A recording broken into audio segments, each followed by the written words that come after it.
Rishi Sunak is set to bring in a new policy that means that schools will be forced to tell parents if students are questioning their gender under new government guidance to be published this week. Of course, this is after a teacher branded an year 8 pupil despicable after she rejected a classmate's claim that she identified as a cat. A recording that's widely being circulating online revealed that the girl's view that gender is binary was very sad, according to the teacher. Have a listen to it. How dare you? You've just really upset someone. Saying things like should be in an asylum. I didn't say that. I just think if they want to identify as a cat or something, then they're like genuinely unwell. Yeah, they're crazy. You were questioning their identity. I wasn't a question. I was just saying about the gender. I didn't say anything about them. But where did you get this idea from? There's only 2 genders. I just think it's my opinion. You were talking about the fact that cisgender is the norm. That you identify with the gender, with the sexual organ that you're born with, and whether you're weird. That's basically what you're saying, which is really despicable. Wow, so if teachers are saying it, where are we? What do you think? Should children be free to identify as anything they want without parents' knowledge? Well, to discuss, I'm joined by Ollie London, media personality and commentator, and of course, Danniella Westbrook. Danniella Westbrook, thank you so much for joining me, and Ollie as well. I'm going to start with you, Danniella. It's really good to talk to you. Welcome. I'm slightly starstruck because I used to watch you on EastEnders all the time, and I was like, God, she's so gorgeous, I'd like to be like her. But Danniella, what do you think about this then, in your view? Is this going crazy, this gender ideology, or do you think it's fair enough?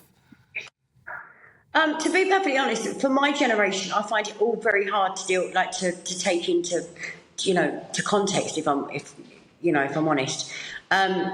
When I was younger, it was a big deal if somebody was gay. Now it's a big deal if somebody wants to be gender fluid. I mean, for me personally, live and let live. I don't see the problem with if a child wants to be that way. I brought both of them. I have 2 children. They're both very, very different.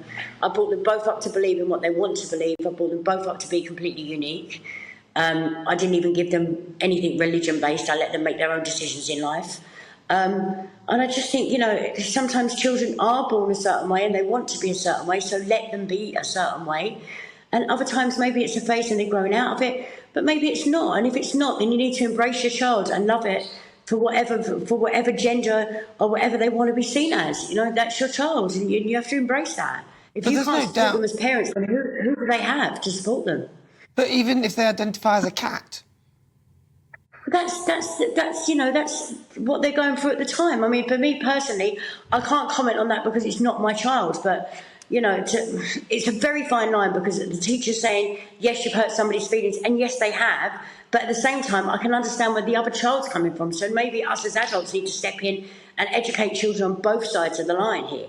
And maybe we need educating on that as well from people that are in the know. I don't actually know, but all I know is that everybody has feelings and we should be kind to each other no matter what we see ourselves as. Ollie London.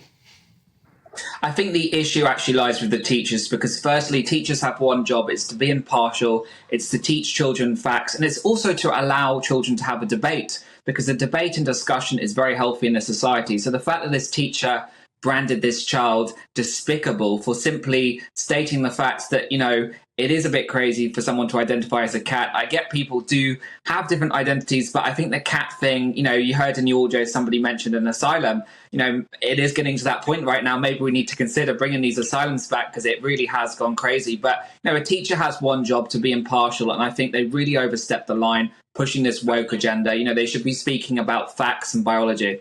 But the fact that the teacher actually called the child a name as well, which was an insult, called them despicable, do you not think that bit is also too far? Danniella, what do you make of that? I think that was completely too far. Sorry, was it Danniella? And remember, this is not, this is a young child. It's a year 8 student. This is not somebody in college or in uni. This is a year 8 student. Who has every right to ask the question. Yes, they might not have done it the right way, but they are children. And I think Ollie's right. There is a huge line to be drawn here. Where do we draw this line? And also, sometimes things are pushed into the public domain a lot to make us look at that and not at other things and the real issues of what's going on, the underlying issues here. So, I can see both sides of the line, but it's a very, very tough one. Ollie.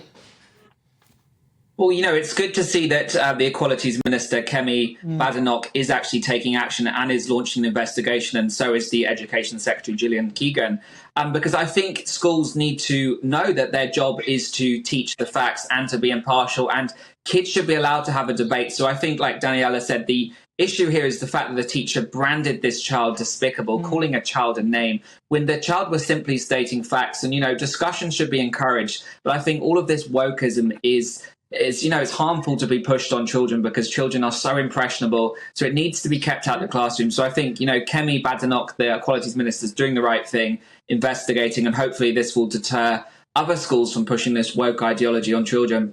But Ollie, don't you think that this seems to have ballooned from the whole gender spectrum? Because it's like a cat gender. Like my daughter, she's at school now, she's a teenager. She told me that she was frightened because when she goes to school, somebody's identifying as a panda now and is panda gender.